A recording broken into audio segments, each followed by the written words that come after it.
Assalamualaikum warahmatullahi wabarakatuh. Salam, Om Swastiastu, Namo Buddhaya, salam kebajikan, Rahayu, Rahayu, Rahayu Sagung Dumadi. Salam budaya. Selamat berjumpa dengan kami Sanggar Pangreksa Budaya Channel untuk mengulas ataupun melanjutkan episode yang sebelumnya, yaitu episode 2. Sekarang ini adalah episode 3. Ibu, bapak, dan para seniman, seniwati, budayawan, budayawati, dan para sahabat-sahabat budaya di seluruh Nusantara, tidak lupa para Facebooker, YouTuber seluruh Nusantara, bahkan di seluruh dunia. Baik, kami akan melanjutkan episode yang ketiga sebagaimana yang sudah kita tayangkan dan tonton bersama tempo hari, bahwa ternyata antara Kurawa dan Pendawalah yang berhasil menangkap atau memborgol tangannya Prabu Drupada dan juga Patih Gondomono, ya, yang akan dihadapkan kepada gurunya, yaitu Pandhita Durna. Seperti itu. Jadi kita ulangi penayangannya sekali lagi, bahwa Patih Gondomono, ya, berhasil dibondo atau ditangkap, diborgol oleh Raden Werkudara, ya, ini ya nampak ya, akan dibawa atau dihadapkan kepada gurunya Resi Dahyang Druna. Ya, ini ya, ini Patih Gondomono. Demikian juga yang sebagai sayembara lainnya adalah ditangkapnya dan diborgol atau digari, ya, Prabu Drupada oleh Raden Permati. Dan sejatinya Prabu Drupada dan Gondomono ini hanya mengalah dan bersedia ditangkap dan dihaturkan kepada gurunya Pendawa, karena tidak sampai hati berperang dengan anak keponakannya tersayang, terkasih. Karena Prabu Drupada Gondomono ini adalah muridnya daripada Prabu Pandu, ayahanda para Pandawa, sebagai rajanya, sebagai gurunya, ya, sebagai panutannya, ya, itu makanya tidak akan sampai hati berperang dengan anaknya, gitu. Makanya dia mengalah seperti itu. Apa entah yang terjadi nanti, terjadilah, begitu. Tentunya dengan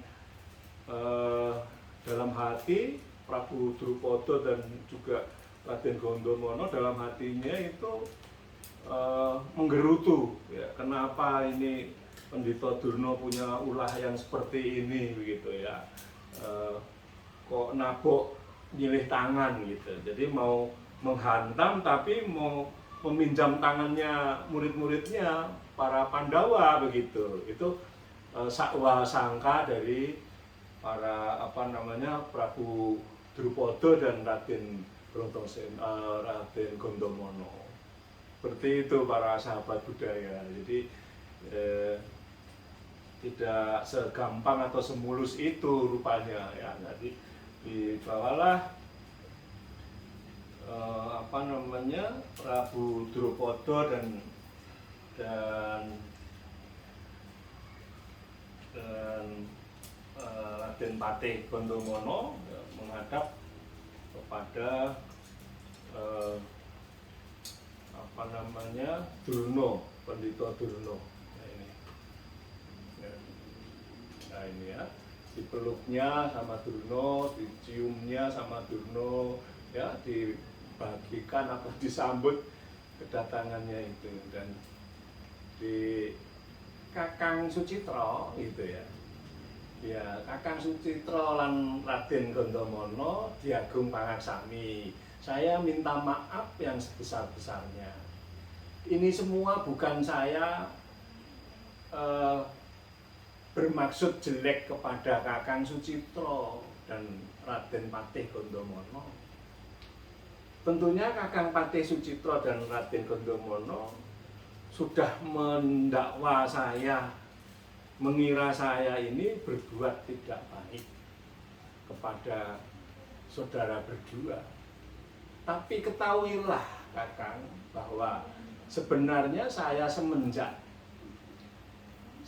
saya dihajar oleh Raden Patih Gondomono tatkala itu, saya berubah warna bentuk budaya badan saya yang dulunya tampan begitu, sekarang bentuknya seperti ini. Saya sudah merasa menyadari, Kakang, menyadari akan kesalahan saya yang tidak sopan, tidak santun menghadap Kakang Sucitra tatkala itu. Dan oleh Raden Patih Gondomono saya dihajar habis-habisan. Dan saya terjatuhlah tersungkur di tempat yang namanya temangsang atau nyangkut di pohon sawo yang jajar 5. Pohon sawo yang jajar 5 itu masih di bawah wewengkon atau yurisdiksi dari kerajaan Pancala Raja, Kakang. Dan saya di sana bertapa dan menyadari sepenuhnya akan kesalahan saya, kecongkaan saya, kesombongan saya, Kakang. Dari itulah saya menyadari supaya saya menjadi orang yang baik, yang berguna kepada nusa bangsa, masyarakat, dan juga agama. Sekalipun badan saya jelek seperti itu, tapi hati saya sudah berubah, Kakang, berubah total seperti itu. Makanya kalau dari wewengkon utara atau wewengkon lor itu, Pendhita Durna itu ya baik, ya memang itu seperti adanya, seperti itu saya itu. Kalau di wewengkon kidul, wah, saya ini sama-sama jahatnya dengan Patih Daryo Sengkuti. Tidak begitu, Kakang, bahwa saya semenjak waktu itu sampai sekarang belum pernah ketemu dengan Kakang Sucitra. Saya menempati tempat yang namanya Sokolimo itu belum pernah ada izin dari Kakang Sucitra atau Prabu Drupada. Maka dengan cara inilah, Kakang, saya melalui perantara anak-anak saya, murid Sokolimo, untuk bisa memboyong Kakang Sucitra dan Raden Patih Gondomono, dan sekaligus menguji atau ndadar kepada siswa-siswa saya, para Pandawa dan para Kurawa, Kakang. Untuk itu, Kakang, dengan kesempatan yang baik ini, saya selaku saudaramu seperguruan mengucapkan terima kasih, Kakang, saya telah menggunakan tempat ini untuk bertapa dan bertobat ataupun mendirikan perguruan Sokalima, Kakang. Dengan waktu yang baik ini, perguruan Sokalima atau tempat yang namanya Sokalima ini saya serahkan kepada Kakang Drupada. Saya kembalikan dengan ucapan terima kasih yang tulus, ya Kakang, Kakang Sucitra atau Prabu Drupada. Dengan perkataan Pendhita Durna yang seperti itu sangat menghantam dan membuat terharu Prabu Drupada dan juga Patih Gondomono. Sehingga Prabu Drupada malah justru tidak marah, tetapi terharu dan belas kasih kepada Pandhita Durna. Yayi gitu. Yayi Begawan Durna. Pun Kakang mohon maaf karena salah sangka, begitu.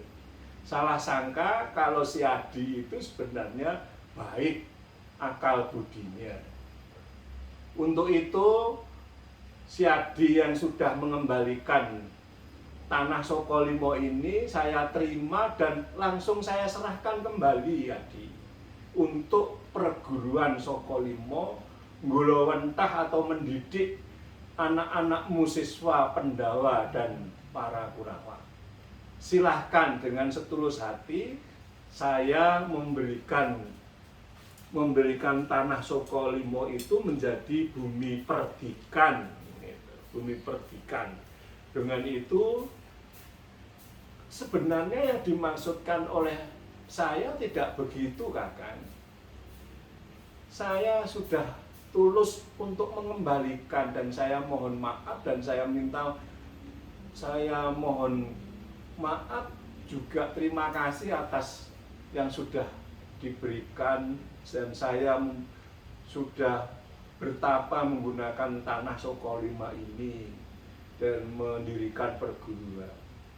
Namun kalau Kakang Drupada memaksa saya untuk menerimanya, ya dengan sepenuh hati. Saya akan menerimanya dengan mengucapkan terima kasih yang setulus-tulusnya ya Kakang terhadap pemberian tanah perdikan Sokolimo itu. Begitu kata Durna kepada Prabu Drupada. Para sahabat-sahabat budaya ternyata secara lahiriah atau tata gelar ya Begawan Durna itu bersifat jelek, namun sebenarnya yang ada di dalam hati sanubarinya dia itu adalah guru yang sejati, guru yang baik, yang tidak pilih kasih terhadap murid-muridnya. Di dalam lakon Pendadaran Sokolimo ini pernah Durna membisikkan kata-kata di telinganya sang Raden Bratasena, nggih kuluk Bratasena. Jeneng sira mengko kang kuat nampani ngilmu sangkan paraning dumadi yo ngilmu sampurnan yo nggih. Gitu. Makanya ketika ada lakon Dewa Ruci atau Makrifat Dewa Ruci sebagai perjalanan tasawuf orang Jawa itu ya, itu Raden Bratasena mengatakan minta pamit kepada ibunya, Ibu Kunti dan kepada saudara-saudaranya akan berguru kepada Pendhita Durna untuk menanyakan supaya diberikan wedaran ilmu kasampurnan itu, karena Raden Bratasena ingat ketika waktu Pendadaran Sokolimo sang Kumbayana atau sang Durna ini pernah membisikkan kata sesuk miturut pun bapa jeneng sira kuwi kang bakal kuat nampani ngilmu sangkan paraning dumadi gitu. Ingat sang Bratasena. Demikian itu para sahabat-sahabat budaya yang tercinta ya, yang terkasih, yang selalu mengabadikan atau melestarikan budaya nasional Indonesia. Ini pure budaya nasional Indonesia. Tidak ada kemudian dikatakan bahwa wayang purwa atau wayang kulit ini adalah budaya agama Hindu atau budaya dari India, budaya dari Bali. Itu tidak sama sekali, saudara-saudara, bahwa pure budaya wayang kulit ini berasal dari tanah Jawa yang diciptakan oleh para wali songo ya, notabene yaitu Kanjeng Sunan Kalijogo atau Raden Mas Said gitu ya. Semua ini untuk sarana mengajak para masyarakat yang masih berajaran dinamisme, animisme supaya memeluk agama Islam, menjadi mukminin, mukminat, muslimin dan muslimat. Muslimin dan muslimat. Begitu para sahabat budaya tercinta ya. Jadi semua yang ada di dalam kebudayaan Jawa itu mengandung filosofi-filosofi yang sangat dalam.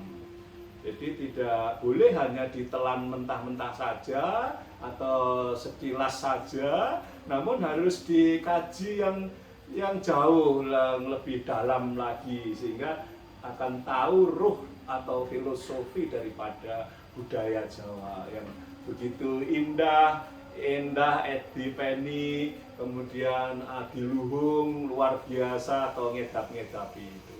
Di dunia tidak ada budaya seperti ini ya. Jadi untuk itu jayalah budaya Indonesia, budaya Nusantara ya.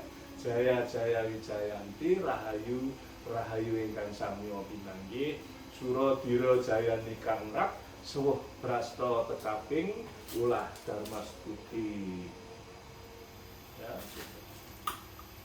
Wabillahi taufiq wal hidayah wal inayah wal barokah. Wassalamualaikum warahmatullahi wabarakatuh.